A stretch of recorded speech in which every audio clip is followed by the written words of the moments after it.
Such a spectacular time for Hokulea as it gears up for the Moana Nui Akea voyage. Mahealani Richardson back in studio after spending a week in Alaska following the crew.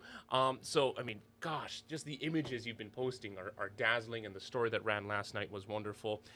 First off, how would you describe the town of Yakutat, Alaska, and the significance of Hokulea being there? Yeah, well, I have to admit, Mark, I had never heard of Yakutat before this trip, but Yakutat is very significant for the Polynesian Voyaging Society.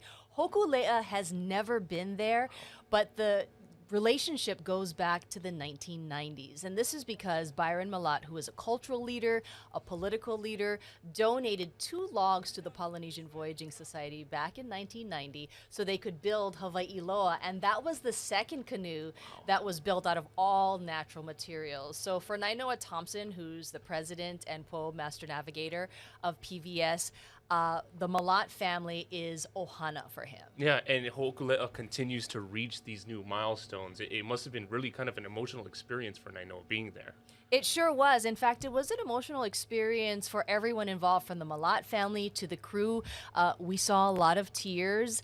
There was a beach ceremony where the Hokulea crew was welcomed onto the beach. And for the Alaska natives, they have to ask, who are you? Where do you come from? And Mark, it was chicken skin to watch this. This is really a blending of cultures, Native Alaskans and Native Hawaiians coming together to reestablish their roots and to also practice their culture. You know, for the Tlingits, they had been talking about a canoe landing for a very long time, but these were protocols that they hadn't practiced in more than 100 years. And so by Hokulea being there, it allowed them to practice their culture once again. Yeah, and I can imagine it really is a spiritual experience seeing all of that up close. Now, you have stories running all week long, so that the ceremony is the one that's going to be running tonight. Later this week, we're also going to be seeing just the footage of Hokulea right next to the glacier. So, I know this story is running later on, but just how would you describe just seeing the glacier up close and being on Hokulea? Well, you know, it's really out of place. Yeah. Obviously, this is the most north Hokulea has ever gone. And many of the crew members, you know, they took like a charter boat before Hokulea. Hokulea had to stay about 8 miles back from Hubbard Glacier, which, no joke, is bigger than Mauna Lua Bay. Wow. It is massive, Mark. And so the crew members jumped on a charter boat to go even closer.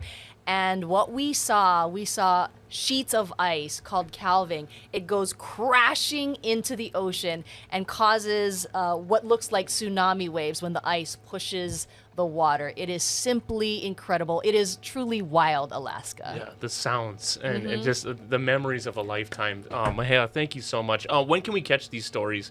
Because this really is footage that we don't want to miss. This is going to be all week on Hawaii News Now. That'll be KGMB and KCHNL at 5 and 10. And of course, on our website, hawaiinewsnow.com. All right, sounds good. Mahea, great to have you back home as we follow Moana Nui Akea.